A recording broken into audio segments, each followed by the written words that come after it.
মরতে হয় যাও, জান্নাত জাহান্নামের মাঝখানে একটা জায়গা আছে, জায়গাটার নাম হলো আরাফ। এই আরাফের মধ্যখানে যে দাঁড়া, ওখানে যে মালাকুল মউত কাঁপতে থাকবে। মালাকুল মউত বলবে, আল্লাহ সৃষ্টির শুরুতে যদি জানতাম সবাইকে মৃত্যুদান করার পরে, রূহ কবজ করার পরে আমাকেও মরতে হবে, তাহলে এই কঠিন দায়িত্বের ব্যাপারে আপনার কাছে ক্ষমা চাইতাম।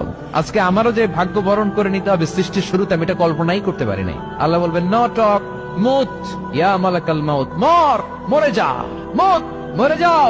বলার সাথে সাথে মালাকুল মউত এক বিকট চিৎকার হাঁকিয়ে মরে যাবে। মালাকুল মউতের চিৎকারটা সেদিন এত ভয়ঙ্কর হবে, বিষ্ণু ইসলাম বলেন, ওই চিৎকারের আওয়াজ যদি পৃথিবীর মানুষেরা কান দিয়ে শুনতে পেত, তাহলে কিয়ামত সংগঠিত হওয়ার জন্য আলাদা করে ইসরাফিলের সিঙ্গার প্রয়োজন হতো না।